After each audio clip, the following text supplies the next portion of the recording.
Good afternoon. Thank you so much for including Giant Eagle and Market District in today's event. We are a very proud sponsor of the Allegheny Conference. On behalf of everyone at Giant Eagle, I'm thrilled to participate. With 30,000 team members, Giant Eagle joins community partners such as UPMC, Highmark, PNC, and others as consistently being among the 10 biggest employers throughout our region. We've made considerable and notable investments into our existing stores and into new former Rite Aid, Giant Eagle Pharmacy locations this year, and we are very excited to continue to grow and appreciate the valuable work of the Allegheny Conference and its partners for the continued support that enables this good work. This year, we're celebrating 95 years at Giant Eagle. And with continued investment, we plan to serve our community for another 95. Last year, our region saw more than $16 billion in capital investment, the strongest year in over a decade. Let me say that again, $16 billion, the strongest year in over a decade. These projects have been described as landmark wins and record-breaking investments, and they certainly are. But what matters most isn't just that we landed them, it's what we do with them.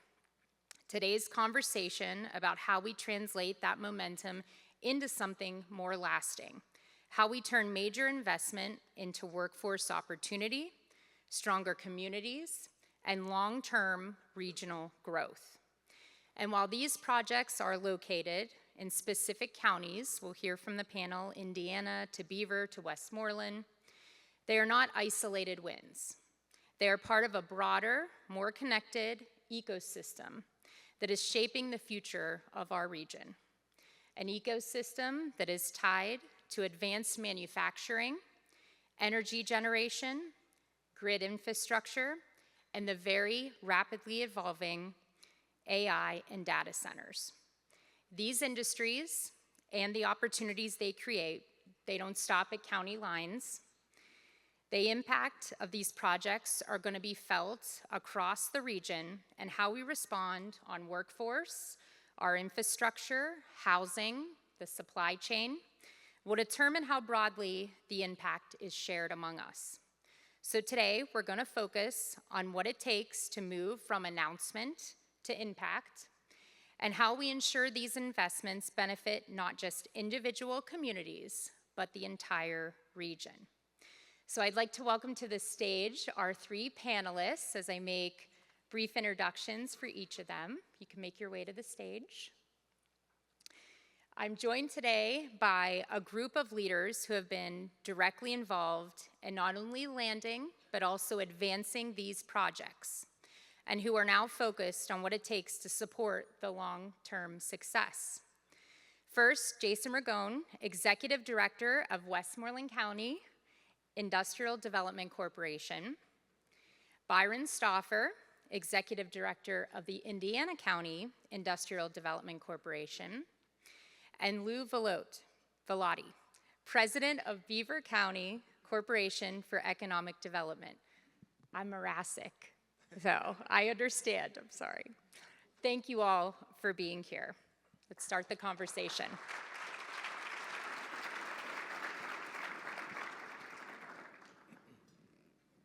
Thank you all for being here. I really appreciate it. I'm super excited to have this discussion, not just about these wins, but how we move forward with them. So each of you played a really significant role in development inside of Indiana, Beaver, and Westmoreland counties. I'm thinking about the Homer City redevelopment in Indiana County, Mitsubishi, Hitachi, and Frontier between Westmoreland and Beaver. And I'd like to know from you, beyond even just the economic impact, how might this help to develop and change the identity of the community and the county? And then further, how does that extend beyond the respective counties and affect our neighbors? Well, let me start off by first saying thank you to the conference for inviting the three of us to speak. I think I speak on behalf, or I'm comfortable in saying that we're excited to supporting the region. Obviously, we represent our individual counties from an economic development perspective, But we certainly recognize that this industry that's the investment is taking place is going to have that regional impact. We as economic developers, our daily job is to provide that liaison support, build a strong foundation for investment to take place, whether it's in manufacturing, advanced manufacturing. Obviously, a conversation today is regarding data centers and AI. So we're excited to play that role. We're also very excited to support many of the private businesses that are really taking the risk, making the investment, right? We play a small role in that process, but we think we play a critical role, especially at the local level. The conversation for today really focuses on AI, as well as a lot of the manufacturing around electrical grid, high voltage grid manufacturing, things that some are new, some are existing. In terms of data centers and AI, first of all, I'm excited to hear what these two individuals have to say. I know them very well. They've had some significant investment announcements. And so I'm really learning from them on what they're seeing on a regular basis as this moves forward. In terms of what data centers and AI means in Westmoreland County very specifically, we are already having a relationship with a company, Tech Fusion, who has purchased 1,400 acres in the northwestern part of the county. What does that mean in terms of impact? Obviously, there's a data center impact, but first and foremost, they purchased property that was a former Alcoa, then Arconic R&D facility.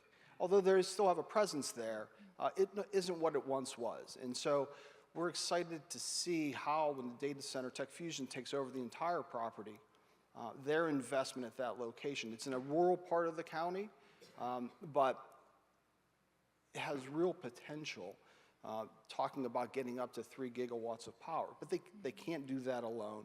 And I think we as organizations representing our counties can certainly play a role in trying to remove barriers, to try to provide support, maximize their investment. On the other hand, talking about the electrical grid, we have this existing robust ecosystem of manufacturers already in the region.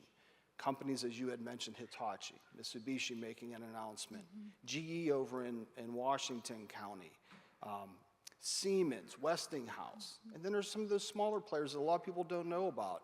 A Cleveland Price that has close to 400 employees, or a Lighthouse Electric in Washington County, which has hundreds of jobs. And so the interconnection between those two industries are already showing significant impact, not only in our individual counties, but across the region. Jason, thank you. I really appreciate your and I grew up in Westmoreland County, so Pittsburgh. You're my favorite already. Pittsburgher. So thank you for those comments. And and after announcement, we start really thinking about the work of the work. So securing landing something big is great, but then it's a lot of work to get to that. But after that, there's so much that needs to be done, and a lot that needs to be done in a really proactive way, because as we know, investment thrives when the community around it can support it and it can ensure sustainability. So as you think about, getting from announcement to deployment, and you're thinking about proactive steps that you might take to support workforce, housing availability, supply chain enablement, perhaps for local vendors that could benefit from this investment and far beyond. What proactive steps, are you considering to ensure the long-term success of a community that can support these investments and can ensure then that these are sustainable for, a long time to come? Well, again, Byron Stauffer, and again, as Jason mentioned, thank you for having us today. Really appreciate the opportunity to hear what's being said today throughout the presentation.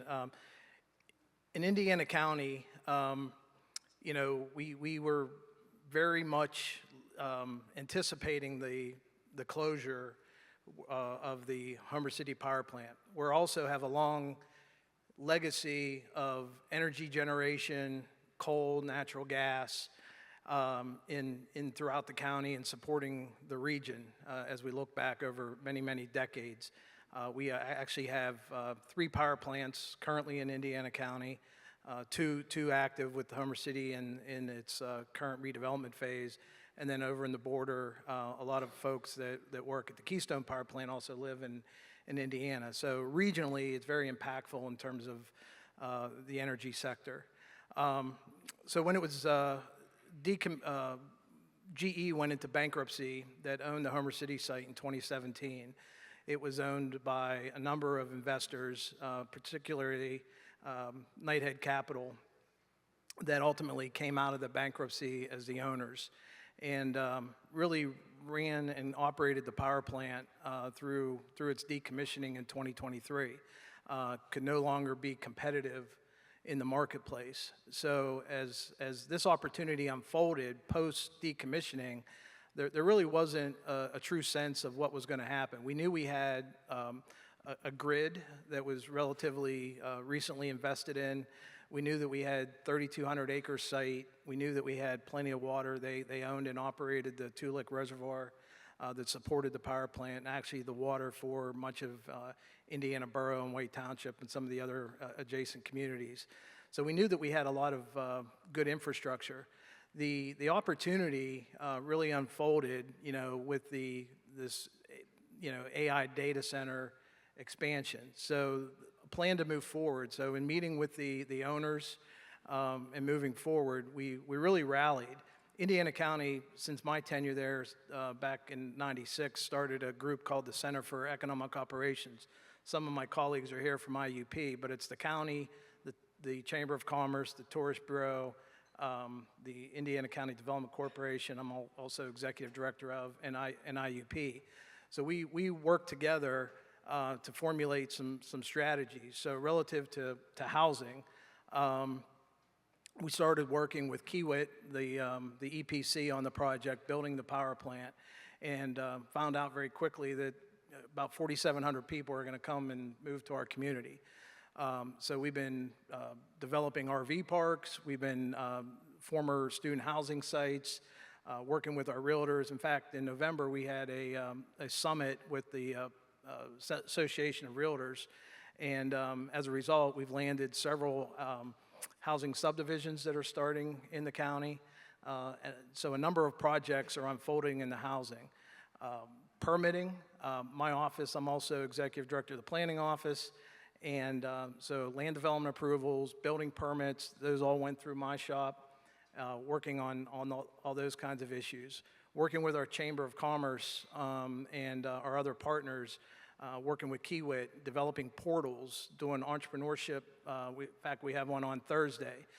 So supply chain opportunities, so our local vendors, working with the unions throughout the area, working with our school district. So really, I know throughout the presentations earlier today, talking about partnerships. So it's really about developing those partnerships, everybody working within their spaces and talking and really moving forward with the strategy. So we're very comfortable working with our partners, and the opportunities before us, it's Indiana County's turn as well as Pittsburgh's and other sectors of the region. So it's really about collaborating and partnerships and everybody working together to solve the issues. Yeah, thank you so much. Thinking ahead about workforce, housing, infrastructure, all of the needs of large investment that will require it to be sustainable. We can't forget, last but certainly not least on that list, is a workforce. And I started by saying that Giant Eagle has 30,000 team members. These jobs alone, over 10,000 jobs we expect to be created, good construction jobs and operations jobs. When you think about the workforce and the preparedness that the region will have to have by way of the workforce and people, can you tell me, Lou, a little bit about any skills gaps that might exist, how we can be best positioned to make sure that we are ready when the investment is to meet that need with the workforce with great jobs? Yes, thank you, and thank you for everyone for the opportunity. You have to be very intentional. You start with workforce, and we used to talk about it's just a sheer numbers game at some point. How many people do we have? So you start with what it takes to keep and attract a workforce. Right, so I talk in Lewisms sometimes, so I'm just, we have a very specific effort that we do. We call it I sell dogs and strollers. I want companies when they come to our communities to see that people sitting around, walking their dogs, sitting out strollers, having something to eat, so they can envision, first of all, their workforce coming to this location to grow. And we do it very intentionally. Again, we call it helping Bob and Barb's Bagels, so we land worldwide widgets. We invest in those small businesses in communities that increase the vitality of those communities. So when a company comes through, we're bringing someone through, they can envision a place for their workforce to live and enjoy life. We also we work with our industries and our companies very specifically and intentionally, again, to say we want you to come be part of the solution. All right, so let's talk a minute about the industry du jour, which is data centers, right? But when Beaver County is very specific about what we want to see from data centers. We there's always, we want you to bring your own power, we want you to be, use closed loop water systems, we want you to be in a place that makes sense. We also want you to bring something other than a data center to the table. We want you to establish curriculums that you can help put into our school districts and put into our community colleges that prepare the students not just for jobs at the data center, but what that AI means to them in the future. So we want to do it in a collaborative work with our partners and with our companies. But it needs to be deliberate. You need to have them come to the table and be your partner in this development. May I add on to that? Yes. I think the workforce development portion of this is so important. The number of construction trades-related jobs associated with these projects are just astronomical. Lou's point about being intentional, I think, is very important. I'm not here to tout what Westmoreland County is doing, but in 2018, under our county comprehensive plan, workforce and education was the priority strategy that needed to be addressed for a number of reasons.